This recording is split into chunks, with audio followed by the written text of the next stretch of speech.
There's a mask, you've probably seen it somewhere, on a protest sign, a Halloween costume, a profile picture, a pale face with a thin smile and a pointed little beard. Most people who wear it have never actually sat down and watched the movie it came from.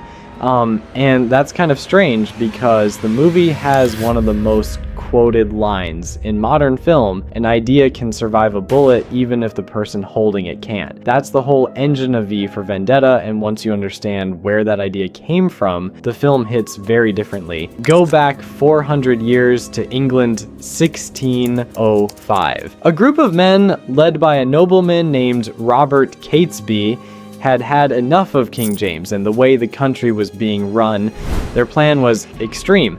Pack the cellar beneath Parliament with gunpowder and blow the whole building up during the opening of a new session, wiping out the king and the ruling class in one blast.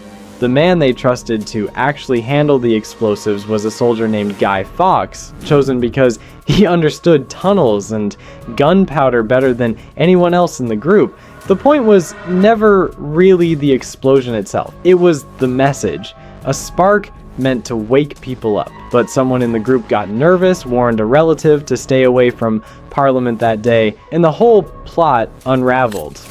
Fawkes was caught in the tunnels and executed. On paper, it was a total failure, and yet that failure became folklore. Every year in Britain, bonfires and fireworks marked the night the plot was discovered. And Guy Fawkes' face, twisted through pop culture, eventually became shorthand for one thing: standing up against power, whether or not you agree with the method. That's the ghost the film is built on. Our central character never gives us his real name. He only goes by V, which is both a reference to the Roman numeral of the prison cell he was held in, and the Italian word for revenge, vendetta. Years before the story begins, he was one of many people locked away and experimented on in a government facility, the only one who survived what was done to him. Everyone else in that program either died or was broken beyond repair. V wasn't. And the country he comes back into is not a free one.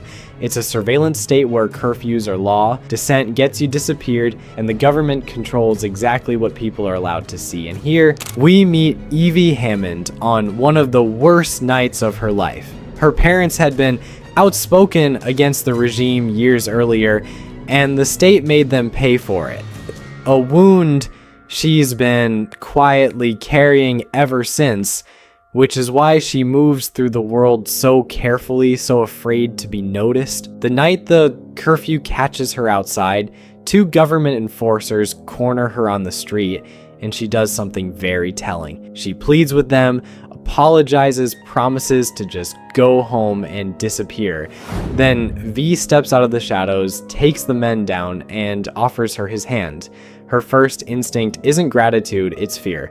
She actually pulls out pepper spray on the man who just saved her. It's a small moment, but it says everything about where her head is. She's been trained by years of quiet terror to fear the wrong things. V takes her up onto a rooftop, and they're standing in front of a statue of Lady Justice, the blindfolded figure meant to represent fairness under law. V tells her almost gently that Justice abandoned this country a long time ago. Then he does something the whole city will hear and see. He floods the empty, curfew-silent streets with music through every speaker he can hijack, drawing people out of their homes for the first time in years, and at the exact right moment, blows the statue apart. It's not really an attack on a building, it's a signal. And the government understands it exactly that way. Like, they immediately brand him a terrorist on every screen in the country and ban the piece of music he used. Because the one thing this regime cannot survive is people remembering. They're allowed to gather, allowed to listen, allowed to feel something in public. From here, V starts working through a list, not randomly, but methodically hunting down the specific people responsible for what happened to him in that facility. A televised propaganda host who spent years feeding the public carefully shaped lies, a high-ranking official with a taste for exploiting children, hiding behind his position, each of them tied back to the same program that made V what he is. In one of these missions, Evey is asked to distract one of these men, and instead she panics and gives V up.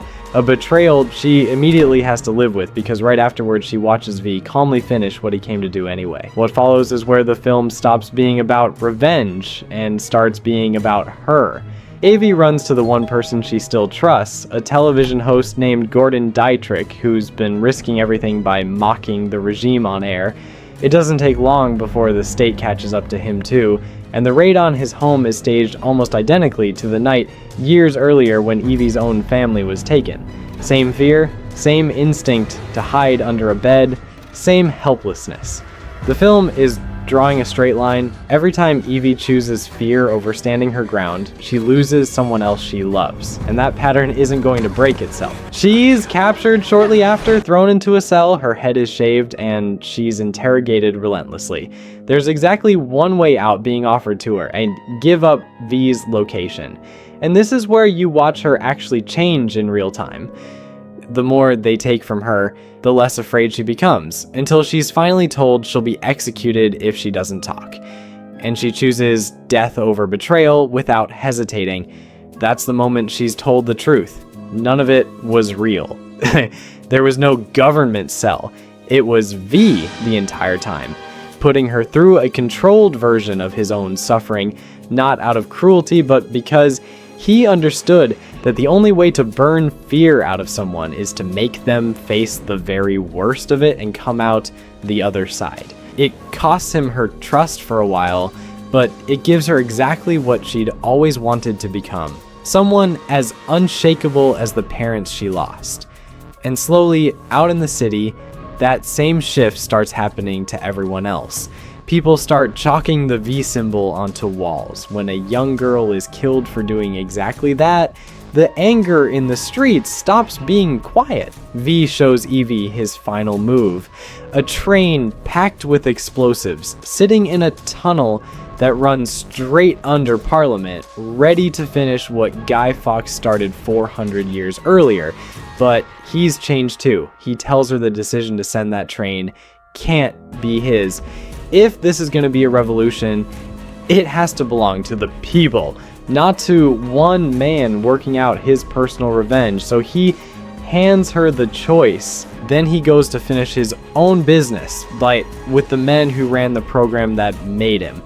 In the film's most brutal sequence, he walks straight into a wall of gunfire, takes hit after hit that would kill anyone else, and simply keeps walking because, as he tells the men trying to kill him, you can put bullets into a man, but you can't put them into an idea. He gets his revenge, and then with nothing left to finish, he asks to see Evey one more time and dies in her arms. She's the one who puts his body on that train and pulls the lever, not out of anger, because everything her parents fought for, everything Gordon lost his life for, everything V spent years building toward would mean nothing if she let fear make this last decision too.